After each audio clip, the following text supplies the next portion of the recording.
I feel that my life is at risk by merely being out in the streets. So yesterday when the escalation started by the assassination of Al-Jabari, I went out in the street to check what was going on, and I literally felt that I could lose my life at any moment. And at the moment that now, at this moment, while I'm talking to you, I wonder if you can hear sporadic bombing going on outside.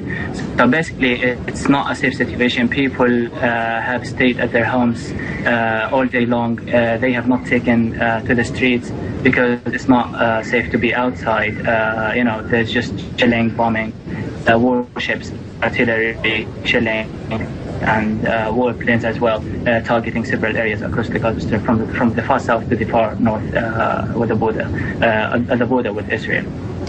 Nissim, I know you're listening to those descriptions there by Mohammed. Tell me about the situation in Ashkelon and what you guys are experiencing. In Ashkelon, we're experiencing pretty much the same situation as in Gaza, I guess, but with one great and meaningful difference.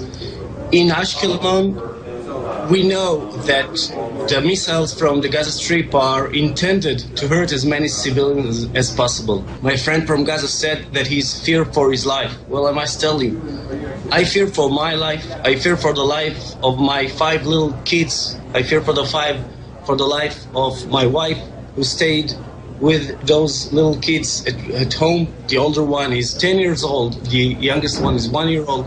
And they had to run all day long to the safe room to go in and go out. I fear for the life of my parents, who are 80 years old, who have no shelter and no safe room in their home, and their neighborhood is bombed and targeted by the Palestinian extremists. Mohammed, when you hear Nissim say that, when you hear him describe the situation where he is, what goes through your mind? Sorry. Well, that is one thing. Sorry, carry on with your question. I'm not going to say anything. You can hear all things. Yeah? You can hear everything.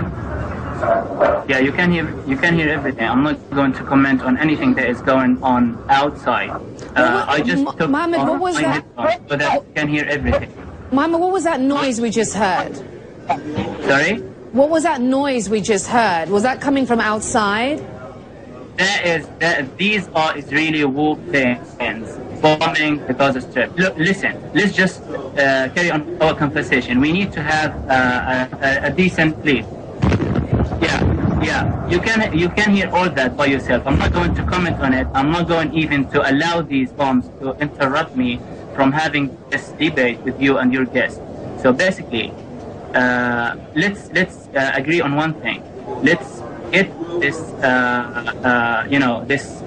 game of who is the victim and who is the victimizer out of the way, so we can talk about more substantial issues.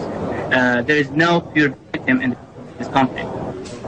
But now, when you talk about Palestinian rockets being fired into Israel and intentionally targeting Israeli civilians, I might as well talk.